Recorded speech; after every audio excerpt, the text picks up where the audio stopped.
Hi, ಎಲ್ರಿಗೂ ನಮಸ್ಕಾರ. ಇದು ನಿಮ್ಮ ಅಭಿ ಎಕ್ಸ್ಕ್ರಿಸ್ಟ 7749.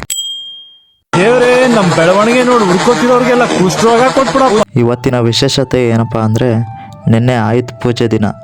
ಆದರೆ ನಾನು ಕಾರ್ ಹೊರಗಡೆ ಬಾಡಿಗೆ ಹೋಗಿದ್ದ ಕಾರಣ ರಾತ್ರಿ ಕಾರ್ ಮನೆಗೆ ಬರೋದು ಲೇಟ್ ಆಯಿತು.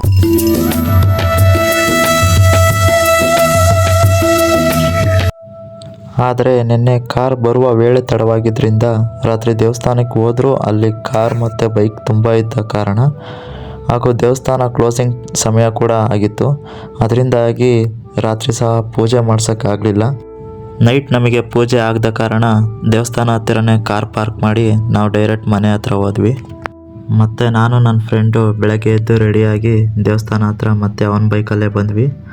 ಬೆಳಗ್ಗೆ ಬಂದ ತಕ್ಷಣ ನನ್ನ ಕಾರು ಮತ್ತು ಅವನ ಬೈಕ್ ಕೂಡ ಎರಡೂ ಪಕ್ಕದಲ್ಲೇ ನಿಲ್ಲಿಸಿ ಬೆಳಗ್ಗೆ ಪೂಜೆ ಮಾಡ್ಸೋಕ್ಕೆ ರೆಡಿಯಾಗಿ ನಿಂತಿದ್ವಿ.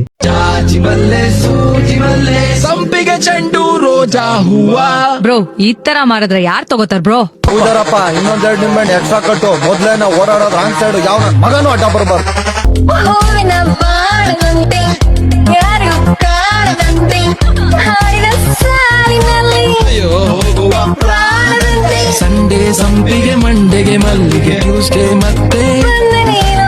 ವೆನ್ಸ್ಡೇ ಥರ್ಸ್ಡೇ ಯೋಚನೆ ಮಾಡ್ತಾ ವೀಕೆಂಡ್ ಅಂತೆ.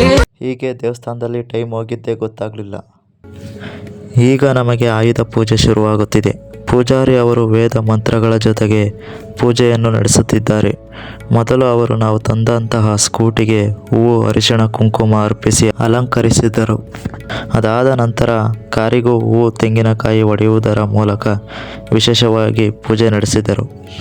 ಆಯುಧ ಪೂಜೆಯ ಅರ್ಥ ಏನೆಂದರೆ, ನಮ್ಮ ಜೀವನದಲ್ಲಿ ಉಪಯೋಗವಾಗುವಂತಹ ವಾಹನಗಳು, ಸಾಧನಗಳು ಕೂಡ ದೇವರ ರೂಪವೇ. ಆದ್ದರಿಂದ ಅವುಗಳು ನಮಗೆ ಸುರಕ್ಷತೆ, ಶಕ್ತಿ ಮತ್ತು ಯಶಸ್ಸು ಸಿಗಲಿ ಎಂಬ ಆಶಯದಿಂದ ಈ ಹಬ್ಬವನ್ನು ಆಚರಿಸುತ್ತೇವೆ.